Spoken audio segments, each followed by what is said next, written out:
और चलिए बात कोरोना की करते हैं। कोरोना संकट पर एक्शन में केंद्र सरकार पंजाब सहित 3 राज्यों में टीमें भेजी गई है। 50 टीमें इन राज्यों में भेजी गई है। पंजाब के 9 जिलों में तैनात होगी केंद्रीय टीमें। कोरोना से ज्यादा प्रभावित जिलों में ये टीमें तैनात की जाएंगी। कोरोना की रोकथाम के लिए राज्यों को ये टीमें मदद करेंगी। केंद्र की टीमें हैं। पंजाब के अलावा महाराष्ट्र, छत्तीसगढ़ में भी ये टीमें भेजी गई है। ये वो राज्य है जहां पर कोरोना का कहर लगातार बढ़ता जा रहा है और इसके साथ ही कोरोना यहां पर कातिलाना होता जा रहा है और कातिलाना रफ्तार के साथ ही आंकड़े लगातार मौतों के यहां पर सामने आ रहे हैं कोरोना की वजह से। इस बीच बड़ी बात यह है कि एक्शन में केंद्र सरकार आ गई है। पंजाब सहित 3 राज्यों में 50 टीमें अब भेजी गई हैं। पंजाब के 9 जिलों में ये टीमें तैनात होंगी। केंद्र की टीमें तैनात होंगी। कोरोना से ज्यादा प्रभावित जिलों में इन टीमों को तैनात किया जाएगा। कोरोना की रोकथाम इन टीमों के द्वारा की जाएगी। इसके साथ ही अलग अलग जिन राज्यों में ज्यादा कोरोना का कहर है उन राज्यों में ये टीमें तैनात होंगी।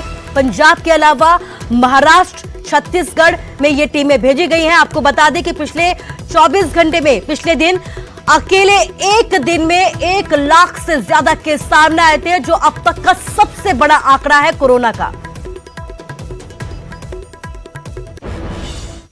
और बात पंजाब की करते हैं। पंजाब में नहीं थम रहा है कोरोना का कहर। पिछले 24 घंटे में कोरोना की वजह से 72 मौतें हुई हैं एक दिन में। इसके साथ ही 2714 नए केस सामने आए हैं। होशियारपुर की अगर बात की जाए तो होशियारपुर में सबसे ज्यादा 11 मौतें हुई हैं। गुरदासपुर और लुधियाना में 8 मौतें हुई हैं। जालंधर और कपूरथला में 7 लोगों की मौत हो गई। इसके साथ ही नवाशहर में 6 और अमृतसर में 5 लोगों की मौत हुई है। मोहाली में कोरोना की वजह से 452 नए केस दर्ज किए गए हैं। लुधियाना में 390 केस सामने आए। इसके साथ ही जालंधर में 370 केस सामने आए। तो आप देख सकते हैं कि किस तरीके से पंजाब में कोरोना का कहर लगातार बढ़ता ही जा रहा है। बड़ी बात यह है कि मौत के आंकड़े भी बढ़ते जा रहे हैं। पिछले 24 घंटे में कोरोना की वजह से 72 मौतें पंजाब में हुई हैं और एक ही दिन में 2714 नए केस सामने। बड़ी बात यह है कि होशियारपुर में मौतों का आंकड़ा कम होने का नाम ही नहीं ले रहा है और 11 मौतें अकेले होशियारपुर में। पिछले कई दिनों से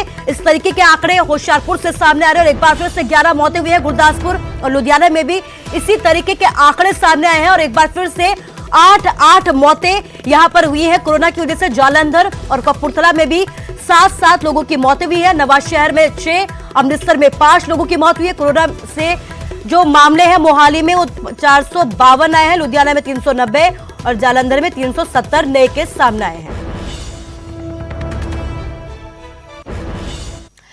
तो वहीं कोरोना संकट पर आज केंद्र और राज्य सरकार की बैठक है। केंद्रीय स्वास्थ्य मंत्री डॉक्टर हर्षवर्धन ये बैठक करेंगे। पंजाब समेत 11 राज्यों के साथ ये समीक्षा बैठक की जाएगी। 11 राज्यों में हरियाणा, हिमाचल प्रदेश भी शामिल है। 8 अप्रैल को पीएम मोदी राज्यों के साथ बैठक करेंगे। पीएम सभी राज्यों के मुख्यमंत्रियों के साथ ये बैठक करेंगे। तो आपको बता दें कि एक बार फिर से कोरोना को लेकर एक अहम बैठक होने जा रही है और ये इस बैठक में कई राज्यों के मुख्यमंत्री शामिल होने जा रहे हैं। बड़ी बात यह कि केंद्र सरकार भी अब एक्शन में आ गई है। इसके साथ ही जो है एक बैठक होने जा रही है। केंद्रीय स्वास्थ्य मंत्री डॉक्टर हर्षवर्धन इस बैठक में शामिल होंगे और पंजाब समेत 11 राज्यों के साथ समीक्षा की जाएगी। रोकथाम को लेकर बातचीत की जाएगी।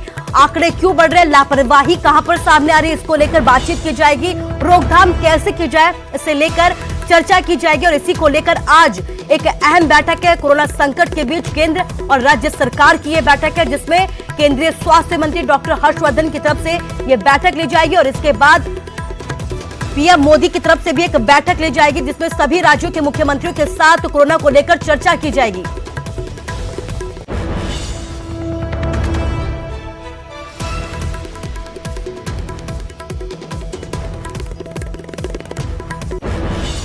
तो कोरोना कोहराम मचा रहा है। ऐसे में हरियाणा के गृह एवं स्वास्थ्य मंत्री अनिल विज ने यह कहा है कि प्रदेश में वैक्सीन की कोई कमी नहीं है। कोविशील्ड खत्म हुई थी, वो भी अब आ रही है और प्रदेश सरकार ने 60 लाख वैक्सीनेशन का जो लक्ष्य रखा है उसको भी जल्द ही पूरा कर लिया जाएगा। और सरकार ने नई गाइडलाइंस भी जारी की है और अगर जरूरत पड़ती है तो कड़े फैसले लिए जाएंगे, लेकिन कोरोना की रोकथाम के लिए कुछ भी करेंगे। अनिल विज वो हमारे साथ हैं। हम विभिन्न मुद्दों के ऊपर उनसे बातचीत करते हैं। विज साहब, सबसे पहले तो वैक्सीन का ही मुद्दा है क्योंकि कोरोना के मामले लगातार पूरे प्रदेश के अंदर बढ़ते जा रहे हैं और वैक्सीन भी आप मेगा ड्राइव रोज चला रहे हैं, तो अभी क्या स्थिति है कोरोना की और वैक्सीन की? देखिए, हम बहुत ताकत के साथ वैक्सीनेशन कर रहे हैं और लगभग 18 लाख लोगों की वैक्सीनेशन अभी तक हम कर चुके हैं।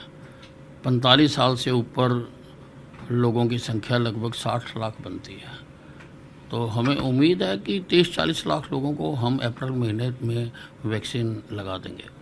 तो क्या लगता है, क्योंकि अभी 5-6 जिलों की खबरें आई कि वैक्सीन वहाँ ख़त्म हो गई है, तो लोग आ रहे हैं और चक्कर काट के वापस आ रहे हैं, क्या कोई कमी आ रही है, केंद्र से मिल नहीं पा रही? देखिए, जो कोविशील्ड है उसका हमारे पास सप्लाई आ चुकी हुई है और कोवैक्सीन की कल हमारे पास आ जाएगी। किसी प्रकार से कहीं पर कोई कमी नहीं रहने दी जाएगी। एक जिस तरह से कोरोना के मामले लगातार बढ़ रहे हैं और जिस तरह से दूसरे प्रदेशों की बात करें तो वो एक्शन कर रहे हैं, तो क्या कहते हैं अब, किस तरह से हरियाणा के अंदर एक्शन होगा? नहीं, हमने भी अभी एक एक्शन लिया है। हमने लोगों की भीड़ इकट्ठा होने पर हमने नियंत्रण लगाया है कि इंडोर 200 से ज़्यादा इकट्ठे नहीं हो सकते, आउटडोर 500 से ज़्यादा इकट्ठे नहीं हो सकते और फ्यूनरल में 50 से ज़्यादा लोग नहीं जा सकते हैं। तो हमने कदम उठाए हैं, ज़रूरत पड़ेगी और कदम उठाएंगे और सख्ती करेंगे। और मैंने विभाग की कल बैठक बुलाई है इन सारी बातों पर विचार करने के लिए। और कोरोना को पिछला जो साल था उसमें हम बहुत बहादुरी के साथ लड़ा, मेरा सारा स्टाफ, और अब हमारे पास 1 साल का अनुभव भी है। तो उस सारे अनुभव को सामने रखकर और क्या क्या और किया जाना चाहिए, ये कल हम सारा ड्राफ्ट तैयार कर देंगे।